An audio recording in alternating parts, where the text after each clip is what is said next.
Alhamdulillahirabbil alamin alladzi arsala rasulahu bil huda wa dinil haqq liyudhhirahu 'alad dini kullih walau karihal musyrikun. Asyhadu an la ilaha illallah wahdahu la syarikalah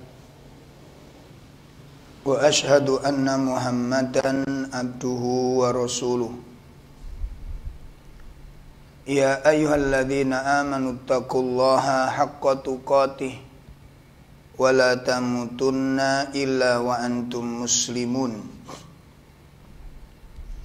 Ya ayyuhan nasu taqu rabbakumul ladzi khalaqakum min nafsin wahidah wa khalaqa minha zawjaha wa batha minhuma rijalan katsiran wa nisaa'a wattaqullaha alladzi tasaaluna bihi wal arham innallaha kana 'alaikum raqiba. I'lamu anna asdaqal hadits kitabullah wa khairal hadi hadi Muhammadin sallallahu alaihi wasallam wa syarrul umur muhdatsatuha wa kullu muhdatsatin bid'ah wa kullu bid'atin dhalalah wa kullu dhalalatin finnar. Ikhwatul iman rahimani wa rahimakumullah. Bapak-bapak, ibu-ibu, jamaah kaum muslimin yang dimuliakan Allah Subhanahu wa ta'ala. Pertama, mari kita panjatkan puji syukur kita kepada Allah Subhanahu wa ta'ala atas pertolongannya, atas rahmatnya, sehingga dengan semua itu kita bisa merasakan berbagai macam bentuk kelezatan-kelezatan hidup. Kita bisa melaksanakan aktivitas-aktivitas ibadah dengan leluasa dan bisa menyempurnakan amal-amal ketaatan ini secara zahir, dan mudah-mudahan kita juga bisa menyempurnakan secara batin ini. Mudah-mudahan amal ini yang kita lakukan semata-mata mencari keridhaan Allah Subhanahu wa ta'ala, dan semoga ilmu yang kita dapatkan ini menghidupkan hati kita dan mengantarkan takrib pendekatan kita kepada Allah Subhanahu wa ta'ala. Amin ya rabbal alamin. Ikhwas sekalian rahimani wa rahimakumullah. Adapun pagi ini, materi yang akan kita bahas menindaklanjuti pembahasan dari kitab Tazkiyatun Nufus yang membicarakan tentang ketika kesabaran itu hilang dari hati seorang hamba. Beberapa kali pertemuan kita belajar bersama-sama untuk membahas dan menguraikan tentang apa itu kesabaran. Dan subhanallah, banyak sekali pelajaran-pelajaran yang kita dapatkan, nasihat-nasihat yang kita raih dari pembahasan tentang kesabaran tersebut. Sehingga kita pada akhir kemarin membahas tentang keistimewaannya, keagungan kedudukannya, dan kemuliaannya. Sehingga seorang muslim wajib untuk menjaga kesabaran tersebut. Seorang hamba wajib untuk memelihara kesabaran tersebut. Karena untuk bisa mencapai ketenangan, bisa mencapai sakinah, bisa mencapai hati yang mutmainnah, jiwa yang mutmainnah, dan berbagai macam bentuk keutamaan, itu bisa kita peroleh manakala kita mampu memperoleh kesabaran. Persoalan berikutnya adalah bagaimana kondisi seseorang apabila kesabaran itu hilang dari hatinya. Ikhwas sekalian yang dimuliakan Allah Subhanahu wa taala. Saya menukil dari kitab Muqawimat Adaiyah An-Najih oleh Syekh Sa'id bin Ali bin Wahab Al-Qahtani. Ya, beliau menjelaskan tentang as-sabru min a'dhami arkanil khuluqil hasan alladhi yahtajuhu kulla muslim ammah wa kulla da'iyatan ilallahi khassah. Beliau mengatakan bahwa kesabaran itu merupakan poros yang paling utama dalam pembentukan akhlak yang baik, dan itu merupakan pondasi yang paling agung, ya, yang mana seorang muslim, tiap-tiap muslim secara umum membutuhkan kesabaran itu. Ya, secara umum orang-orang muslim di dalam dirinya harus terdapat kesabaran itu. Adapun secara khusus setiap dai, ya, setiap duat, orang-orang yang berdakwah di jalan Allah secara khusus ini wajib memiliki kesabaran ini. Ya.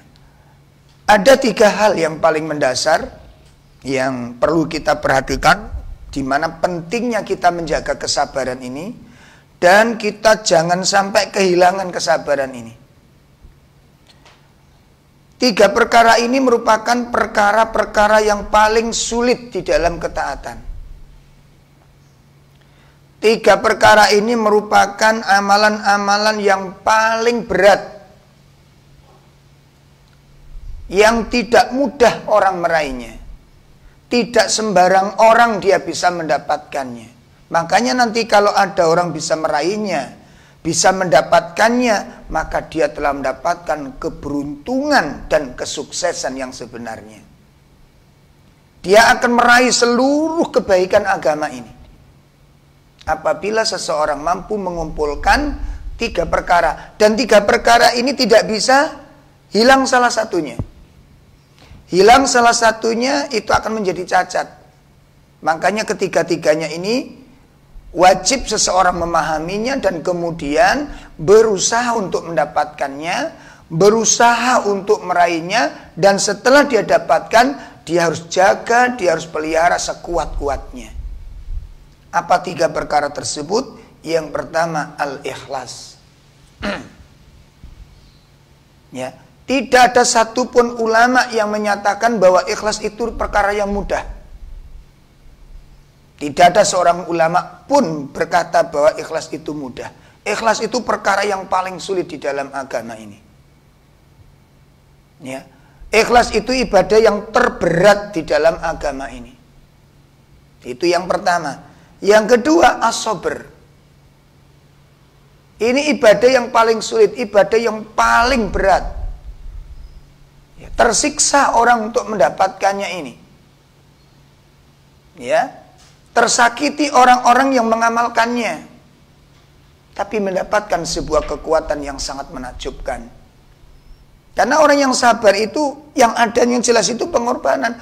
Dia korbankan kemauan-kemauan untuk melampiaskan segala yang diinginkan. Dikorbankan untuk bisa menduduki kedudukan kesabaran ini.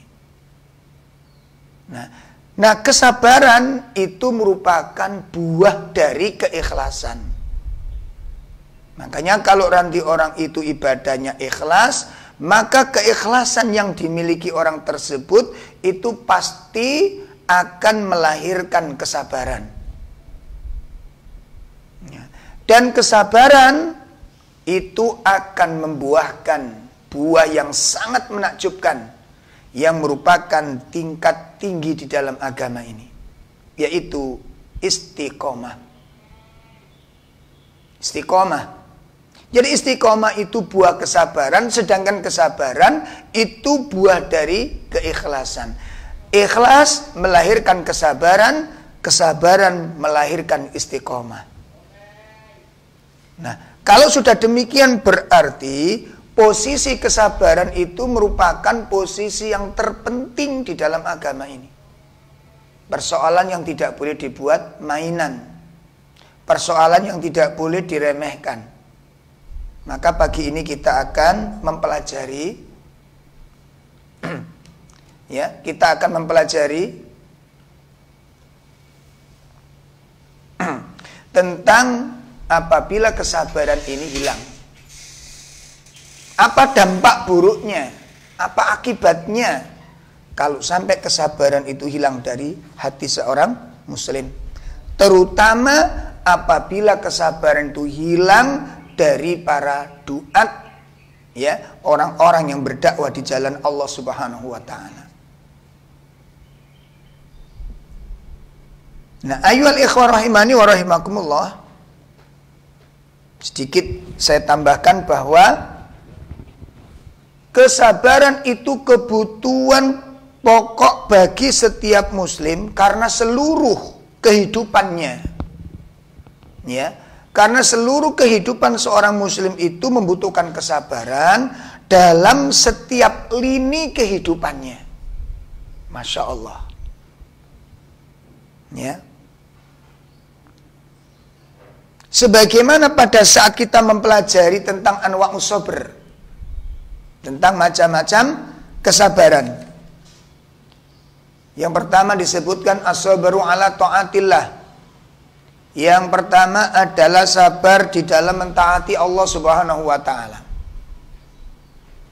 Yang kedua as-sabru an maharimillah. Bersabar dari perkara-perkara yang Allah haramkan. Dan yang ketiga adalah as-sabru ala aqdarillahil muallimah, dan bersabar atas takdir Allah yang tidak disukai. Ini macam-macam kesabaran.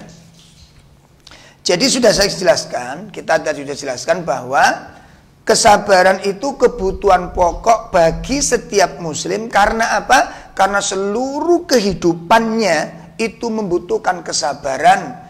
Seluruh kesibukannya membutuhkan kesabaran. Seluruh amal ibadahnya membutuhkan kesabaran dalam setiap lini kehidupannya, dalam setiap segi kehidupannya.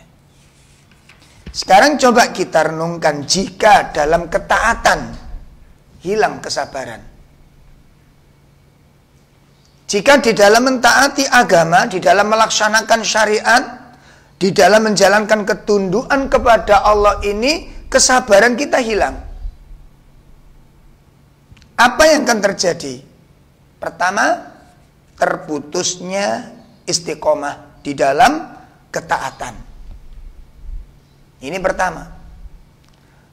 Ketauhidan yang kita lakukan bisa berubah menjadi syirik. Sunnah yang sudah kita cintai, sunnah yang sudah kita amalkan bisa berubah menjadi ahli bid'ah. Ya.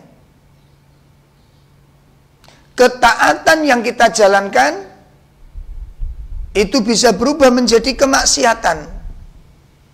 Dan seterusnya. Terputus istiqomah. Istiqomah di atas tauhid terputus. Istiqomah di atas sunnah terputus. Istiqomah di dalam ketaatan terputus. Ketika kesabaran tidak ada di dalam hati. Kenapa demikian? Karena istiqomah itu buah kesabaran. Bagaimana akan membuahkan sebuah buah? Ada keluar buah kalau pohonnya itu nggak ada.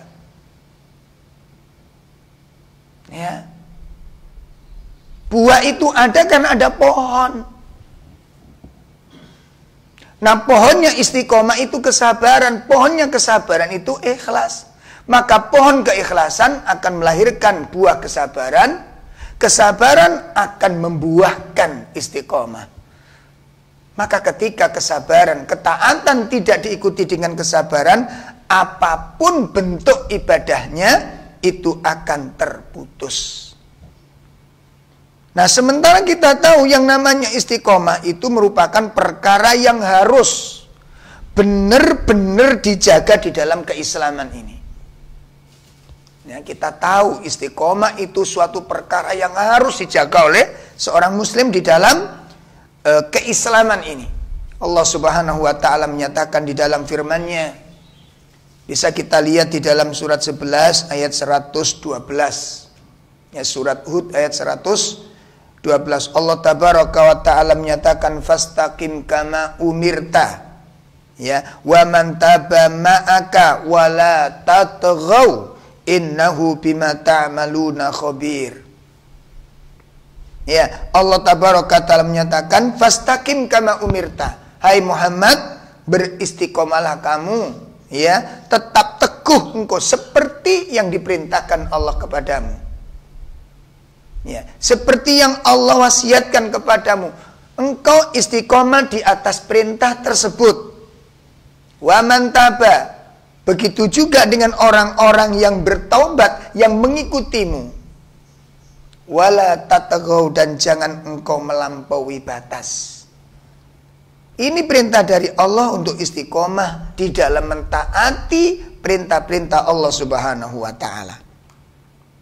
Nah, sekarang mari kita rinci satu persatu yang tentunya tidak semua ibadah nantinya. Pertama, kita lihat ketaatan berupa di dalam thalabul ilm. Masya Allah, ya. Kesabaran di dalam ibadah yang namanya thalabul ilm. Seorang talib, seorang santri, ya, seorang muslim tidak akan mendapatkan ilmu yang bermanfaat, tidak akan mendapatkan pengetahuan yang cukup, tidak akan mendapatkan pemahaman yang dalam jika kesabaran di dalam dirinya tidak ada. Jika kesabaran yang ada di dalam jiwanya hilang,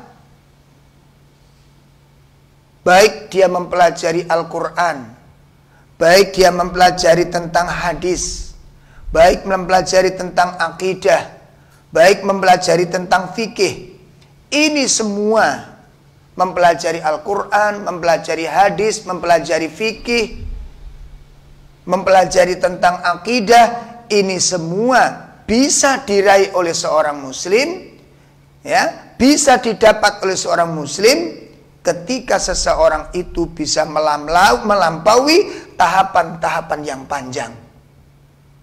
Ya. Ilmu tentang Al-Quran bisa diraih dengan sebaik-baiknya pengetahuan tentang Al-Quran. Apabila seseorang ini bisa melampaui tahapan demi tahapan yang panjang, jalan yang panjang yang berliku-liku, tingkatan-tingkatannya. Belum lagi kita harus mempelajari ilmu tentang ikhtilaful ulama. Perbedaan-perbedaan ulama ini lebih panjang lagi untuk kita pelajari. Bagaimana mungkin kita bisa menguasai sebuah ilmu kalau kita tidak sabar di dalam menapaki tahapan-tahapan ilmu itu sendiri? Masya Allah. Ya. Jadi ketika kesabaran itu tidak kita dapatkan, muncul kejenuhan, muncul kebosanan, ingin segera cepat menguasai. Ini merupakan perkara-perkara yang bisa merusak kesuksesan orang di dalam belajar. Makanya coba tentang Al-Quran.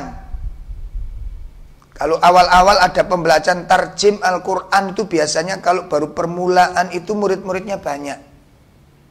Dapat separuh perjalanan sudah berkurang tinggal satu orang dengan murid, dengan gurunya.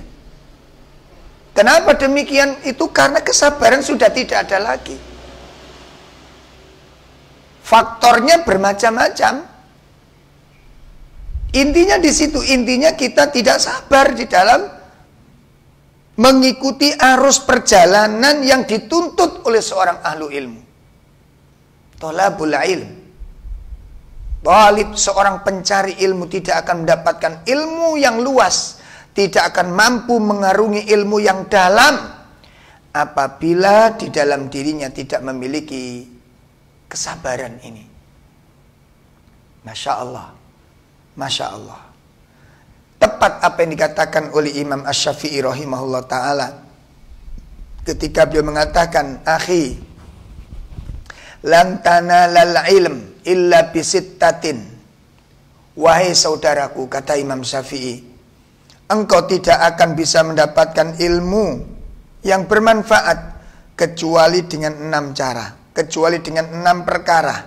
Sa'umbika bi afsaliha bibayan. Dan aku akan jelaskan 6 perkara itu secara rinci kepadamu. Apa 6 perkara yang harus dimiliki oleh para thalabul ilmu ini? Agar dia bisa memetik buah yang namanya ilmu nafi', ilmu yang bermanfaat, ilmu yang luas. Sehingga nanti kita dalam melihat agama itu nggak sempit. Melihat agama itu tidak saklek. Melihat agama itu tidak frontal, yang kemudian menjadikan kebijakan di dalam mensikapi permasalahan-permasalahan agama ini. Ya, apa kata beliau? Yang pertama adalah modal yang paling mendasar itu. Yang pertama adalah zakaun, butuh kecerdasan. Ini modal utama, harus cerdas. Kemudian yang kedua wakhirsun, kemauan yang sangat kuat, keinginan yang begitu besar untuk memiliki ilmu. Karena ilmu itu imamul amal, ilmu itu adalah imamnya amal. Amal tidak akan benar tanpa ilmu, akidah tidak akan benar tanpa ilmu, keimanan tanpa ilmu tidak akan bisa memiliki iman yang sahih, amal yang sholih apabila tidak memiliki ilmu. Dan ilmu tidak bisa diperoleh dengan baik apabila sang pencarinya tidak memiliki kemauan yang kuat. Yang ketiga, ijtihad, bersungguh-sungguh di dalam mendapatkan ilmu. Perkara yang keempat, wabulghatun, membutuhkan bimbingan ustadz. Wabulghatun, membutuhkan bekal. Ya, membutuhkan bekal. Yang kelima, wasuhbatu ustadz, membutuhkan bimbingan dari ustadz supaya tidak ngawur pemahamannya, supaya tidak keliru di dalam memahaminya, dan supaya tidak salah kaprah di dalam melaksanakannya. Yang keenam, apa kata beliau? Perkara yang juga ikut menentukan nasib ilmu seseorang adalah tulu zamanin, membutuhkan waktu yang panjang. Nah, membutuhkan waktu yang panjang ini tidak bisa diprediksi. Makanya mempelajari agama tidak cukup 1 tahun, 2 tahun, 3 tahun, 4 tahun, 5 tahun, tidak cukup. Seumur hidup itu kita nggak akan selesai mempelajari agama ini. Ya, tidak selesai. Adapun kita mampu mengkhotam dalam bacaan, tapi mengkhotamkan pemahaman itu seumur hidup nggak akan selesai. Dan ini membutuhkan kesabaran. Siapa yang akan mampu menempuh jalan yang panjang, yang berliku-liku, yang terjal, yang licin, yang mendaki?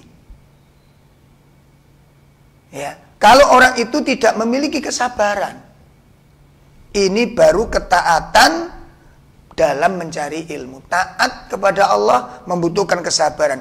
Konteksnya taat di dalam mencari ilmu. Ini yang pertama. Ketaatan yang kedua, tidak mungkin kita bisa bertahan dalam ketaatan ini. Apa itu? Ketaatan berupa perbuatan ihsan kepada manusia, berbuat baik kepada manusia. Ini membutuhkan kesabaran. Ya, nanti manusia itu dibagi-bagi menjadi berbagai macam bagian. Ada manusia-manusia yang paling besar haknya dengan kita. Mereka tidak lain adalah kedua orang tua kita. Lah, untuk berbuat ihsan kepada kedua orang tua kita ini, Bapak Ibu sekalian, sangat membutuhkan kesabaran. Ya, sangat membutuhkan kesabaran. Berkomunikasi dengan kerabat. Kerabat itu melalui saudara kandung kita. kita di dalam bersosialisasi, beradaptasi, berkumpul bersama saudara-saudara kandung kita membutuhkan kesabaran. Kenapa demikian? Karena di antara mereka tidak semuanya akhlaknya, perbuatannya sesuai dengan yang kita inginkan. Belum tentu mereka jadi orang yang saling memahami, saling mengerti. Ada kalanya tidak sedikit ya saudara-saudara itu menjadi orang yang zalim kepada saudara yang lainnya. Ya, berkumpul satu rumah sementara dia tidak saling memahami. Dia hidup seenaknya saja. Apa dia mandi di kamar mandi, apa dia habis makan piring bergeletakan di mana-mana. Ini membutuhkan kesabaran yang sangat ekstra. Kemudian bertetangga, bermasyarakat dengan tetangga kita. Bergaul dengan masyarakat yang sangat luas. Mengerucut kepada keluarga, di situ ada pasangan kita. Yang tentu pasangan kita ini bukan manusia yang sempurna. Yang semua yang kita harapkan ada di dalam dirinya. Ya. Pasangan kita belum tentu memiliki keistimewaan-keistimewaan yang kita harapkan, yang kita impikan. Nah, bapak-bapak, ibu-ibu sekalian yang dimuliakan, apa jadinya? Bagaimana nasib perbuatan ihsan kita kepada manusia? Kita mulai dari orang tua. Coba, apakah ihsan kepada orang tua itu perkara yang mudah? Jawabnya tidak, jawabnya adalah sulit. Makanya Al-Quran sudah memberikan warning kepada kita. Mari kita lihat di dalam surat 17.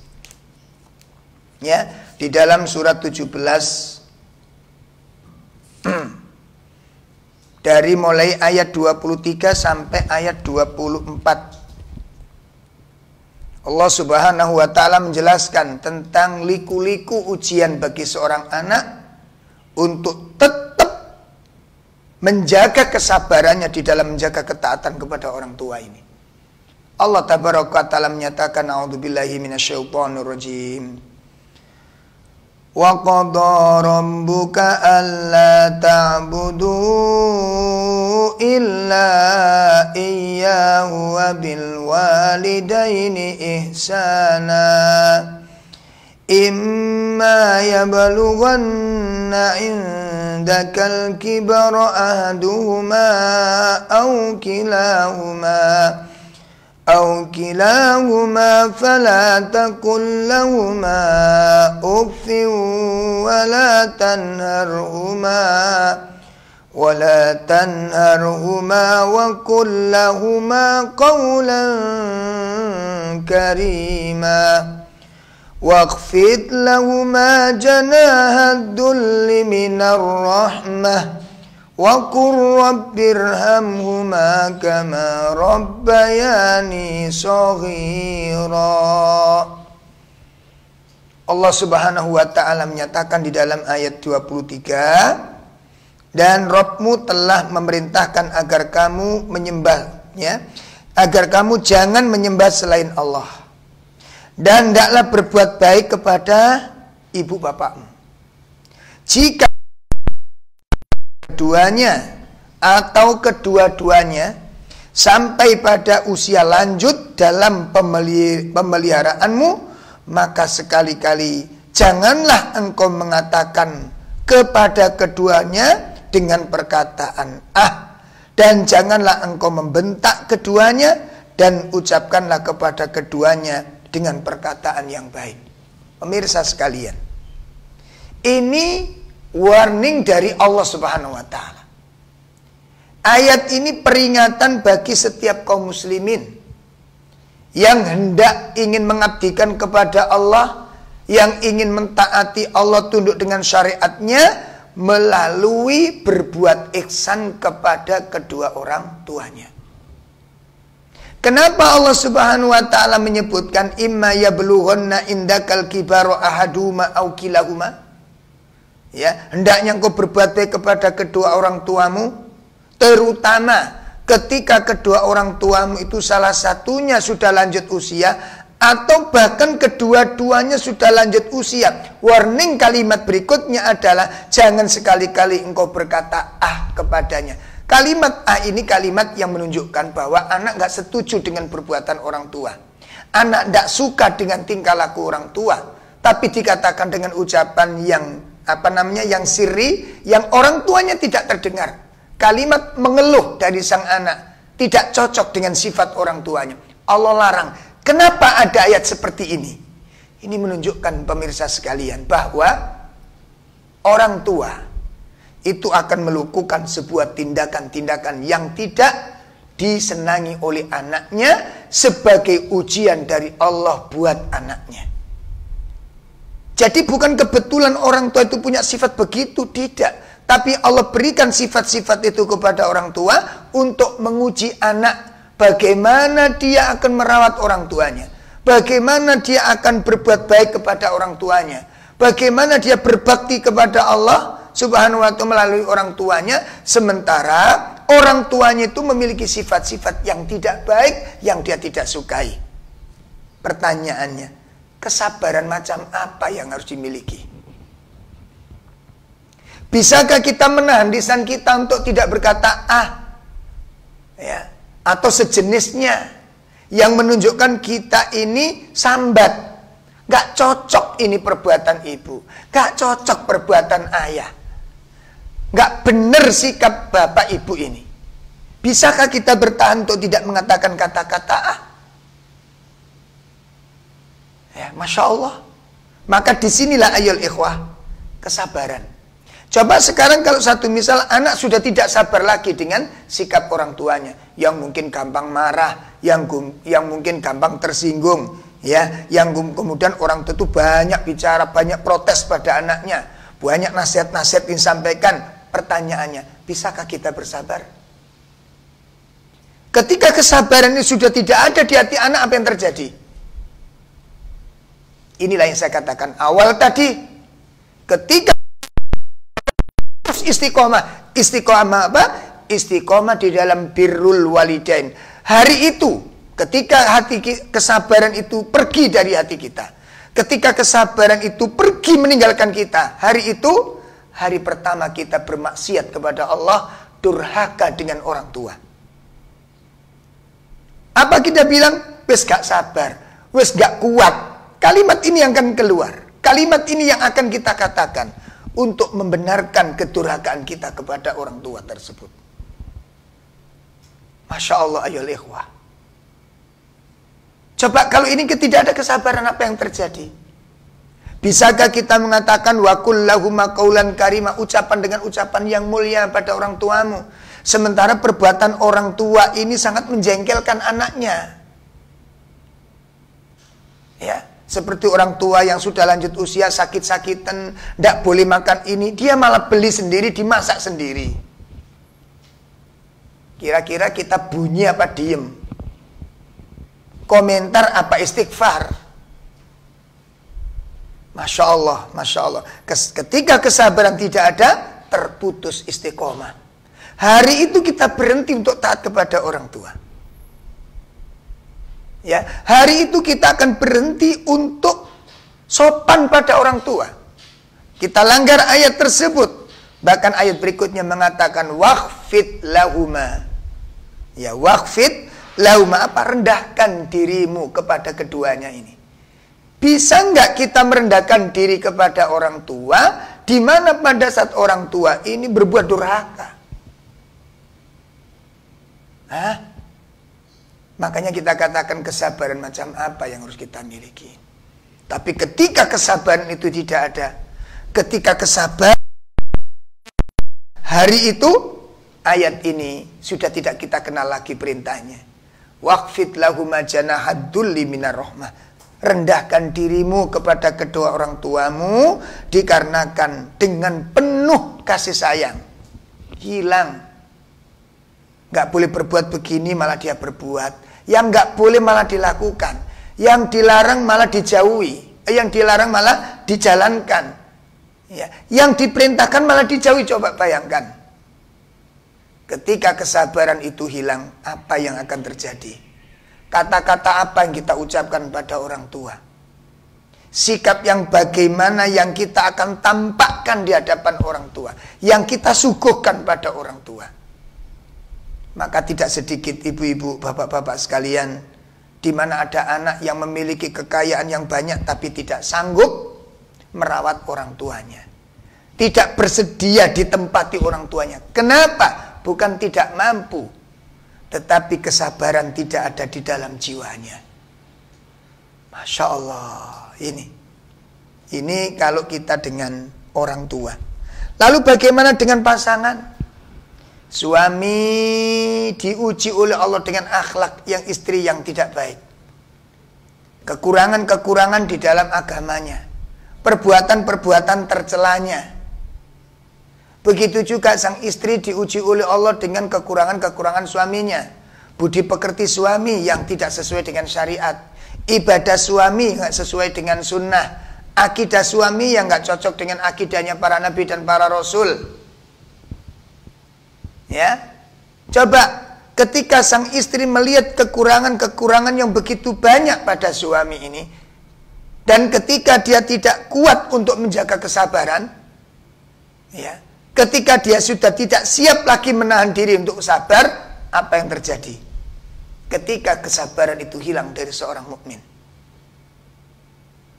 maka tidak sedikit para istri minta cerai pada suaminya. Bahkan bisa jadi suaminya tidak melakukan kesalahan yang besar. Cuma itu tidak disukai oleh sang istri. Apa yang terjadi ketika sang istri sudah kehilangan kesabaran? Begitu juga sebaliknya sang suami. Ketika diuji dengan kekurangan-kekurangan istri. Apa yang terjadi rumah tangga tersebut? Keharmonisan berubah menjadi sesuatu yang menyeramkan. Ketenangan berubah menjadi sesuatu yang menakutkan. Kecintaan berubah menjadi kebencian. Kekerabatan berubah menjadi permusuhan ketika kesabaran hilang dari hati. Begitu juga kita berbuat ihsan dengan tetangga kanan kiri. Kita harus berbuat ihsan yang bagaimana, Ustaz? Tetangga saya itu suka mencela kami, membicarakan aib-aib kami, menghibah kami, menuduh kami. Ya. Bagaimana saya bersabar ketika kesabaran itu hilang? Apa yang terjadi? Ketika kesabaran itu sirna dari hati kita, apa yang terjadi? Maka ayol ikhwah, semua perbuatan baik ini tadi, anak berbuat sama orang tua birrul walidain, suami berbuat baik sama istri, istri taat, tunduk, patuh dan takzim kepada suami, tetangga memperlakukan tetangganya dengan perlakuan yang semulia-mulianya, ya, seorang majikan berbuat ihsan kepada para karyawannya, karyawannya berbuat ihsan kepada majikannya. Semua perbuatan-perbuatan baik ini tidak akan bisa dipertahankan. Perbuatan-perbuatan yang mulia ini tidak bisa dimiliki kecuali dengan kesabaran. Amal-amal utama ini tidak akan bisa kita capai tanpa kesabaran. Tidak akan bisa kita capai tanpa kesabaran.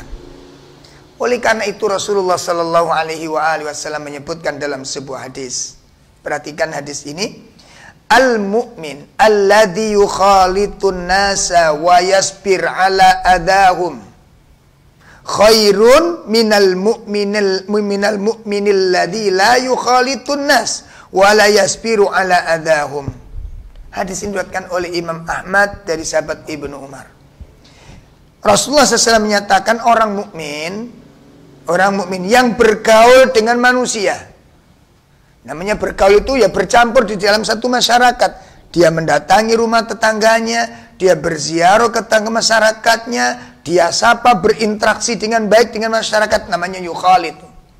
Ya, mereka bercampur bergaul dengan manusia. Nah, Nabi menyatakan orang mukmin yang hidup bergaul di tengah masyarakatnya dan dia sabar.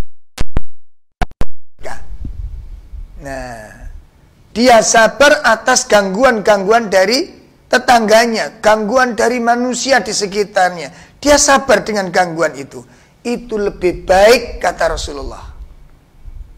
Itu lebih mulia kata Rasulullah dibandingkan orang mukmin la yukhalitun nas yang tidak pernah bergaul dengan manusia, wala yasbir ala adahum, dan dia tidak sabar atas gangguan-gangguan dari tetangganya. Makanya tidak sedikit ada seorang muslim itu ya, bahkan dia tolabul ilm, ya pakaiannya syar'i, ilmunya syar'i, tetapi dia tidak bisa tetap istiqomah dalam kajian.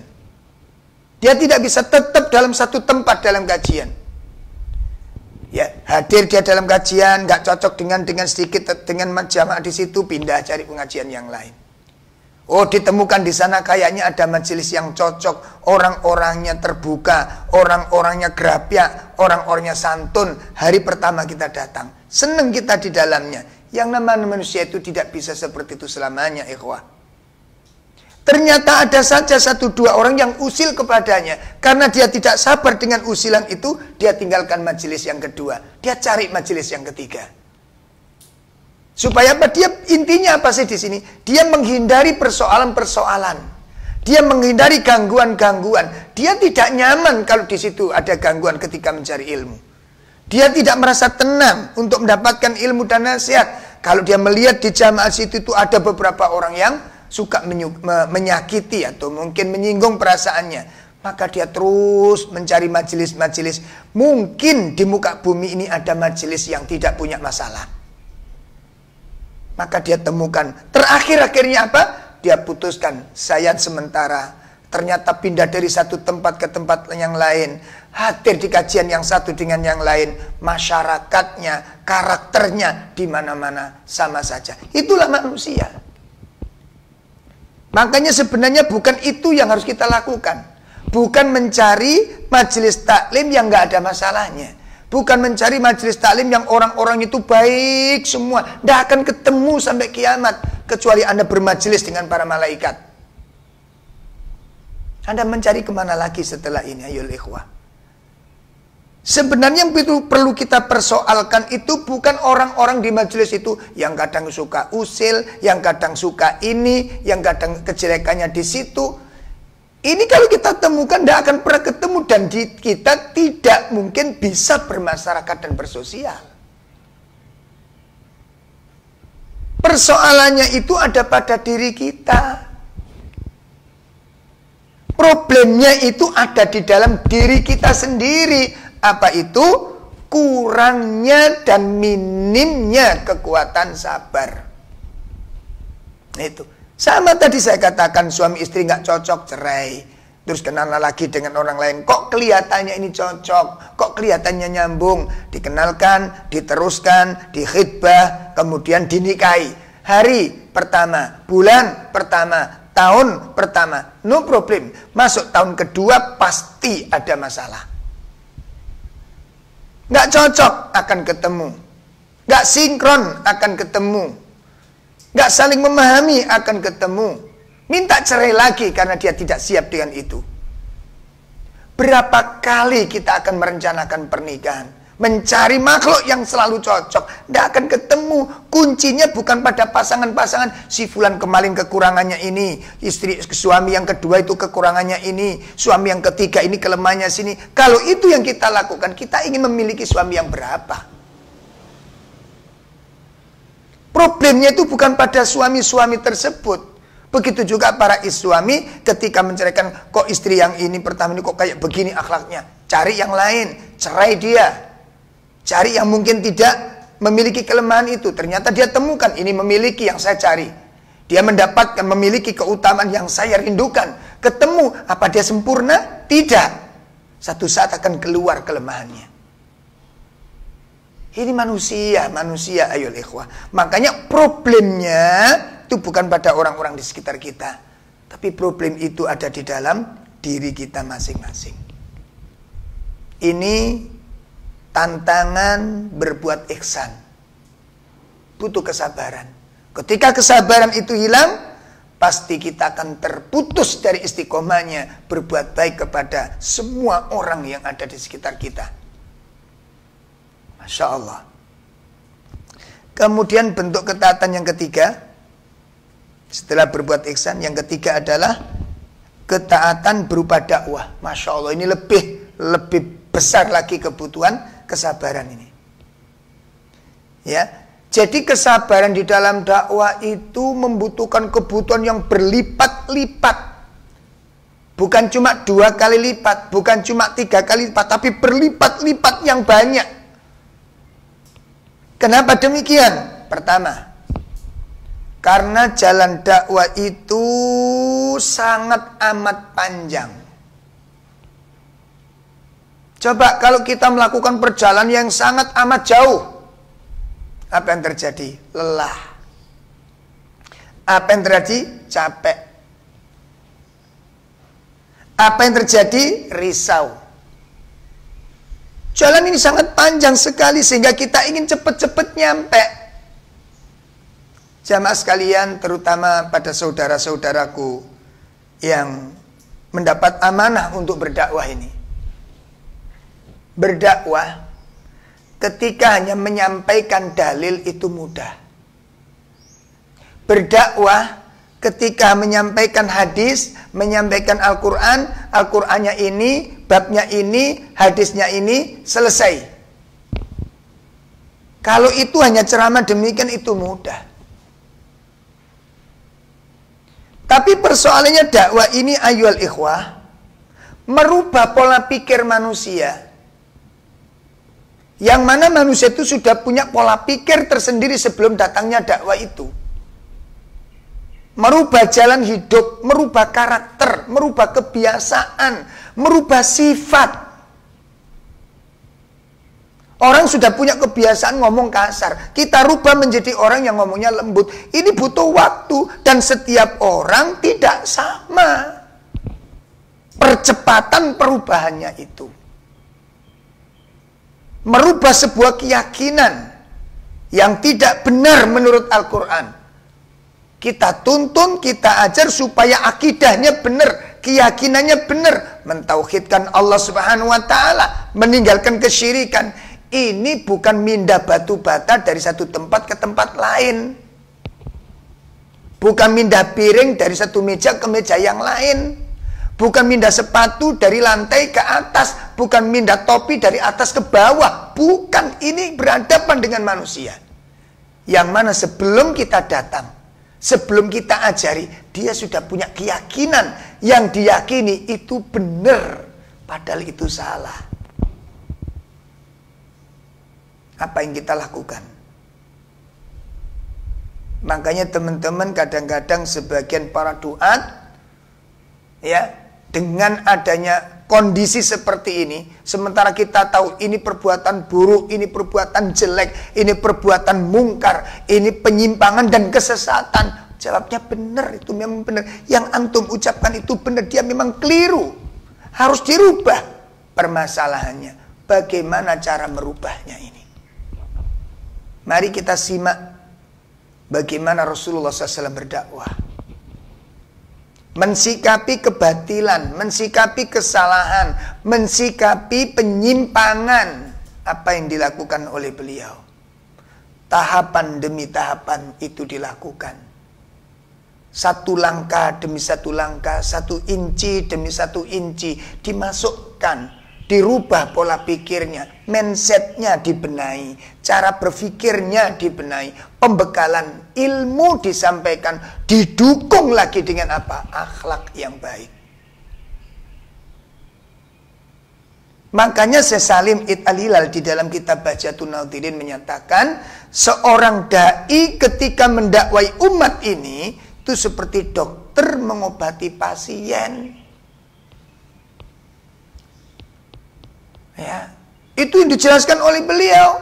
Sehingga kesembuhan pasien ini tidak semata-mata dari usaha sang dokter.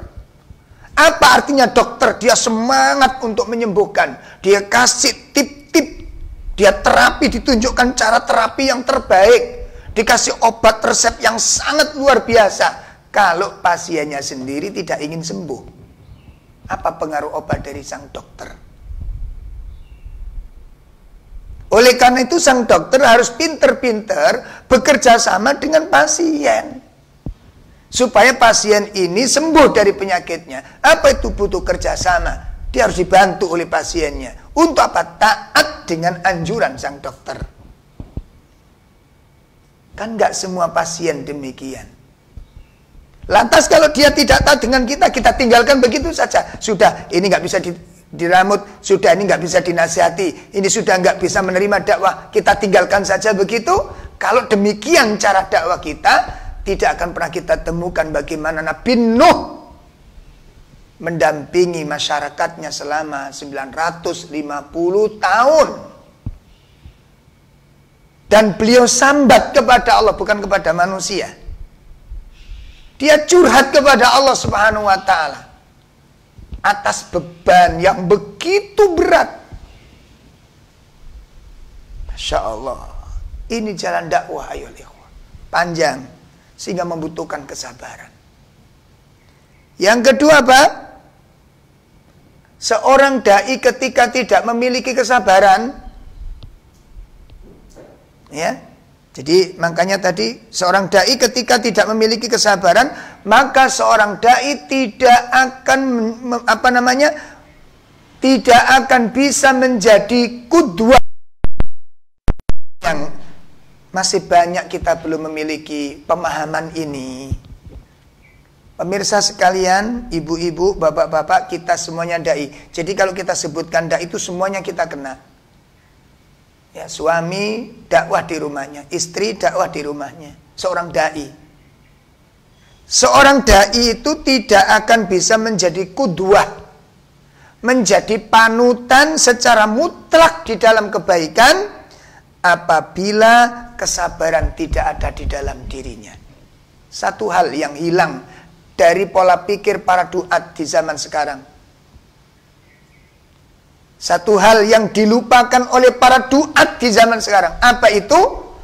Selain dia menyampaikan dalil, selain dia menunjukkan umat ini terhadap ilmu syariat, ini halal, ini haram, ini harus dilakukan, ini tidak boleh dilakukan, ini harus dikejar dan ini harus ditinggalkan. Selain mengajarkan keilmuan tersebut, harus diingat, seorang dai itu adalah figur, seorang dai itu teladan, seorang dai itu cermin. Pertanyaannya, wahai para dai, saya pribadi, sudahkah kita beri contoh? Contoh kesabaran, contoh kedermawanan, contoh ketekunan, contoh kedisiplinan, contoh kesungguhan, contoh kebijakan, contoh kepedulian dengan orang lain, contoh kasih sayang. Berapa yang sudah kita kasihkan contoh-contoh ini? Ayuhad du'a, wahai para da'i, kita tidak hanya disibukkan menyampaikan qala Allahu qala Rasul, qala ulama, tidaknya, itu sangat penting. Qala Allah sangat penting, sangat-sangat penting. Qala Rasul sangat penting, qala ulama sangat penting. Tapi yang namanya da'i itu tidak hanya menyampaikan sebuah ilmu belaka, menyampaikan teori-teori ibadah, ini contohnya kesabaran, ini contohnya kesederhanaan, tapi bagaimana dengan karakter dai itu sendiri? Ini yang terlupakan. Makanya kemungkinan, ya, di mana sekarang ini banyak majelis-majelis taklim, ya, sulit ditemukan akhlaknya kurang baik. Banyak orang-orang ngajinya rutin, tapi bakhilnya minta ampun. Banyak majelis-majelis taklim tidak memiliki amal-amal soleh, kepedulian kepada lingkungan. Kemungkinan itu semua adalah tidak adanya contoh yang didapat dari para guru-guru kita ini. Kemungkinan di sana. Ya. Oleh karena itu kembali, seorang dai tidak mungkin bisa menjadi qudwah. Tidak seorang dai menjadi contoh cermin yang baik, menjadi uswatun hasanah. Ya, makanya ketika kita menjawab pertanyaan, bukan cuma ini hukumnya begini, ini contoh bagaimana kita menjawab sebuah persoalan.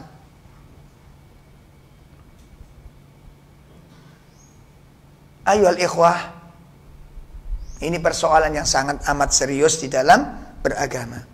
Ini yang kedua, kenapa dakwah itu membutuhkan kesabaran. Seorang dai tidak akan bisa menjadi contoh yang baik kalau di dalam dai tidak memiliki kesabaran. Ya, Masya Allah. Kemudian seorang dai tidak akan kesabaran itu akan menjadikan seorang dai mampu mengekang dirinya. Apabila kesabaran itu ada di dalam seorang dai, maka kesabaran itu akan membentuk karakter dai ini dari sifat-sifat. Perhatikan, dari sifat-sifat yang tidak seharusnya dimiliki seorang dai. Jadi sifat-sifat sabar itu mampu menjadikan seorang dai itu menjauhi sifat-sifat yang tercela, sifat-sifat yang tidak boleh dimiliki seorang dai. Apa itu sifat-sifat yang tidak boleh? Harus dijauhkan sejauh-jauhnya. Di antaranya adalah sifat keluh kesah. Mungkin kajian kita ini orang-orang awam, makanya para dai ini jangan pilih-pilih ngaji. Ngaji kalau orang-orang perkotaan semangat. Ngaji kalau perumahan-perumahan elit semangat. Ngaji kalau orang-orang kaya bergairah. Ngaji dari tempat-tempat pelosok, tempat-tempat yang minus, tempat-tempat orang-orang yang banyak persoalan, kita menjauhi. Lalu bagaimana kita di sini? Kita menemukan apa di sana? Yang kita cari apa ini? Yang kita inginkan kita berdakwah ini apa? Mencari popularitas, mencari kedudukan, mencari kemuliaan di hati-hati manusia, atau kita menginginkan sampainya ilmu kepada umat ini. Pemirsa sekalian yang dimuliakan Allah, kesabaran akan membentuk karakter dai jauh dari keluh kesah. Nah, keluh kesah itu nanti kita dapatkan ketika kita berdakwah dengan dakwah yang serius. Contoh, dableknya santri. Mungkin masyarakat awam sudah kita tunjukkan, Pak, nggih, diusahakan bahwa suara-suara yang nggak bener ini jangan didengarkan. Lagu-lagu seperti ini jangan jauhi. Ternyata begitu kita datang ke rumahnya malah disetel nih lagu-lagu. Satu misal ini. Masihkah kita berkeinginan untuk mengajarinya? Masihkah kita mendampingi beliau supaya beliau nanti satu saat betul-betul tobat dari perbuatan itu? Atau pada ibu-ibunya di sana, kalangan orang-orang yang jauh daripada ilmu, masyarakat-masyarakat awam,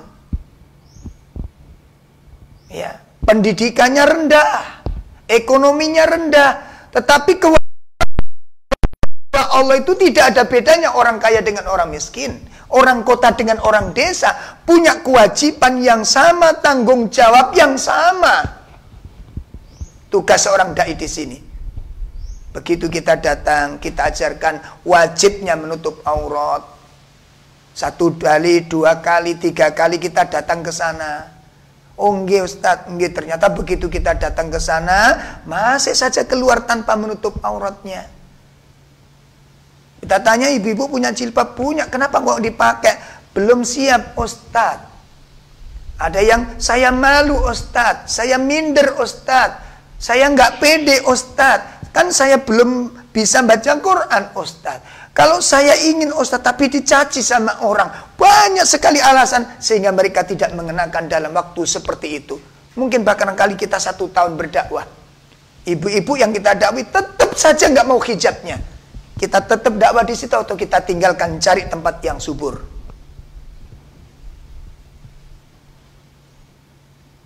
Renungan bagi kita para duat. Tetap dari mungkin saat 1 tahun ini belum dapat hidayah. Mungkin tahun berikutnya, mungkin berikutnya, atau mungkin anak cucu mereka. Siapa kita menunggu anak cucu mereka? Dan adakah doa, ya Allah, kalau memang orang tua ini Para orang tua di sini memang tidak bisa menerima kebenaran. Aku berharap anak-anak yang tumbuh dari tulang sulbi mereka, sebagaimana doa Rasulullah SAW. Ayol ikhwah, kesabaran yang kita miliki dalam berdakwah sampai hari ini sudah berapa persen? Makanya kita nggak usah bangga-bangga, jamaah saya banyak, santri saya banyak. Bukan di situ letak kesuksesan dai itu, bukan di situ. Wallah, bukan di situ letak kesuksesan dai. Ya. Jadi dai itu ketika mendapatkan seperti itu, dia tidak berkeluh kesah. Dia tidak risau. Dia tidak bosan, dia tidak jemu untuk menyampaikan risalah ini. Yang dilihat bukan hasil dari mereka, tapi tugas kita. Ini jadi kalau ada dai kok gampang sambatan. Orang sini Masya Allah sulit. Masya Allah sudah gak tahan saya. Lalu kenapa daftar jadi dai kalau demikian? Memang harus digembleng. Seorang dai itu penggemblengannya ini yang sulit. Makanya dulu kalau kita, yang namanya manusia itu manusiawi sebenarnya. Kalau dilihat dari sisi manusiawinya itu manusiawi. Seperti kita ngajari anak kok pleguk sampai semuanya yang lain sudah sampai juz 4, juz 5, sini masih Iqra 1. Ini kan butuh kesabaran kita. Tapi yang namanya anak tetap semangat, dia datang untuk belajar. Gurunya yang stres. Pertanyaannya, atas biruna, maukah kamu bersabar dengan kekurangannya ini? Makanya kadang-kadang seperti ini, para guru, para duat, para khutbah, ya, melihat seperti ini udah malas datang ini. Padahal itu tantangan buat kita.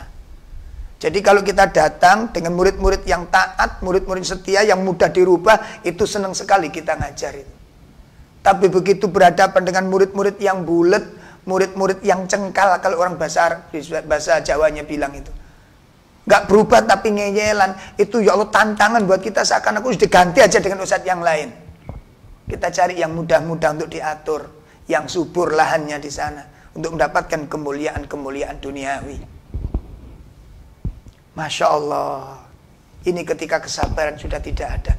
Sebenarnya masalahnya itu bukan karena di situ orangnya sulit, di situ orangnya kolot, di situ orangnya suka ngeyel, nggak mau berubah, sulit mendapatkan ilmu, sulit memahami. Bukan di situ persoalannya, tetapi kesabaran tidak ada di dalam diri kita. Lihat Nabi Nuh, lihat Nabi Musa, lihat Nabi Ibrahim. Makanya Nabi Muhammad SAW ditegur oleh Allah Subhanahu Wa Taala, fasbir kama sabara ulul azmi. Hai Muhammad, bersabarlah kamu sebagaimana kesabaran para ulil azmi. Orang-orang yang diberi keteguhan oleh Allah. Makanya bandingkan ayyuhal ikhwah, ayyuhal ikhwatu du'at, para saudara-saudara dai. Ya, kalau kita bertahun-tahun orang ingin berubah, lalu kita sambatan, kita ingin pindah, dapat diliburkan aja dulu ya, ini belum siap ini, Masya Allah. Bandingkan dengan Nabi Nuh, kita bagian di mananya kira-kira? Nabi Nuh 950 tahun dengan kondisi seperti itu. Kita mendapat berapa bagian dari dakwanya Nabi Nuh ini? Ya, Masya Allah, ini ujian kita. Makanya dakwah itu nggak gampang. Dakwah itu perkara berat. Ini yang ketiga. Kenapa dakwah membutuhkan kesabaran? Coba para dai tidak memiliki kesabaran dengan itu, apa yang terjadi? Kemudian yang keempat, perlu kita ketahui ayat duat, bahwa kesabaran itu merupakan akhlaknya para rasul. Poros kesuksesan dakwah mereka adalah kesabaran. Masya Allah. Oleh karena itu berkata Syekh Sa'id bin Wahab Al-Qahtani di dalam risalahnya, wala syakkun, tidak diragukan lagi, ya, anna da'iyah, bahwasanya seorang dai, idza faqada sabr, apabila kehilangan kesabaran. Perhatikan, seorang dai kehilangan kesabaran, kana kaman yuridu safar fi bahrin lujiyin bi ghairi markabin. Masya Allah. Indah sekali yang beliau tulis dan dalam sekali maknanya. Tidak diragukan lagi apabila seorang dai kehilangan kesabaran, itu seperti orang yang ingin mengarungi, ingin bepergian mengarungi lautan yang dalam, tetapi tidak memiliki sampan untuk berjalan ke atasnya ini. Bagaimana orang ingin mengarungi lautan yang dalam tanpa sampan? Jalan ombaknya sangat besar, tebingnya sangat terjal. Nah, kalau kemudian kita dakwah itu hanya untuk mencari popularitas, ya seperti kalau rekaman sudah berapa ribu yang saya nyimak saya, berapa ribu yang mengikuti saya, oh si fulan cuma hanya sekian yang menyimak. Pertanyakan keikhlasan ini. Pertanyakan keikhlasan ini. La haula wala quwata illa billah. Di situ ujian kita ayyuhal ikhwah. Oleh karena itu ayyuhal ikhwah rahimani wa rahimakumullah, Allah Ta'ala berfirman, fasbir inna wa'dallahi haq wa la tastakhifannakal ladzina la yuqinun. Bersabarlah engkau Muhammad, sesungguhnya janji Allah itu benar dan jangan engkau disedihkan oleh orang-orang yang tidak beriman. Oleh karena itulah ausabihil hukama, ya ahlul hikmah, seorang manusia yang diberikan hikmah oleh Allah Ta'ala memberikan wasiat dengan kesabaran ini, ya. Wa manittiba'al anbiya, dan dia itu penerus para nabi, seorang soleh, ahli hikmah, penerus para nabi. Fahada Luqman al-Hakim. Di sana ada kisah tentang Luqman al-Hakim. Indama awsa ibnahu bil amri bil ma'ruf wan nahyu 'anil munkar. Ya, ketika beliau memberikan wasiat kepada putranya untuk amar ma'ruf nahi munkar, beliau sandingkan kesabaran dengan dakwah. Allah katakan, ya bunayya aqimis shalah wa'mur bil ma'ruf wanha 'anil munkar wasbir ala ma asabak. Belum sampai dakwah sudah diwanti-wanti, nanti yang sabar kalau ada musibah di dalam dakwah ini. Pemirsa sekalian yang dimuliakan Allah Subhanahu wa Ta'ala, maka sudah bisa dipastikan ketika para dai tidak memiliki kesabaran, maka tutuplah pintu-pintu hidayah. Jadi kalau dai ini tanpa sadar, ketika berdakwah suatu tempat, lalu dia tidak sabar dengan gangguan yang di dalamnya ini. Dia tidak sabar dengan kekurangan-kekurangan muridnya. Dia tidak sabar dengan kekurangan-kekurangan masyarakatnya. Dan dia tidak sabar dengan semuanya itu, lalu dia tinggalkan masyarakat ini. Tanpa disadari, seorang dai tersebut telah menutup pintu ilmu dan telah menutup pintu hidayah. Tertutupnya pintu ilmu, tertutupnya pintu hidayah dari seorang dai, itu tidak lain disebabkan karena hilangnya kesabaran di hati para dai. Jamaah sekalian, sangat banyak sekali yang ingin saya sampaikan di dalam majelis taklim ini, namun waktu kita sangat terbatas. Mudah-mudahan apa yang bisa kami sampaikan di dalam majelis yang mulia ini mendapatkan keridhaan dari Allah Subhanahu wa Ta'ala, dan mari kita renungkan, kita fikirkan dalam-dalam, kita hayati dengan serius, ya. Sudahkah kesabaran ini ada di dalam diri kita? Sudahkah kita memilikinya? Dan sudahkah kita menjadi orang-orang bagian dari orang-orang yang sabar? Renungkan ketika kesabaran itu hilang dari diri kita, apa yang terjadi? Apa yang akan terjadi? Demikian untuk kajian kita pada pagi menjelang siang ini. Saya cukupkan sampai di sini. Kurang lebih mohon maaf yang sebesar-besarnya kepada semua pihak.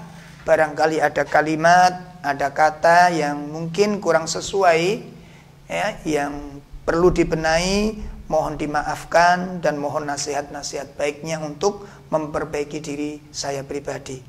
Kurang lebih mohon maaf yang sebesar-besarnya. Alhamdulillahirabbil alamin. Kita cukupkan dengan penutup majelis. Subhanakallahumma bihamdika asyhadu an la ilaha illa anta astaghfiruka wa atubu ilaik. Assalamualaikum warahmatullahi wabarakatuh.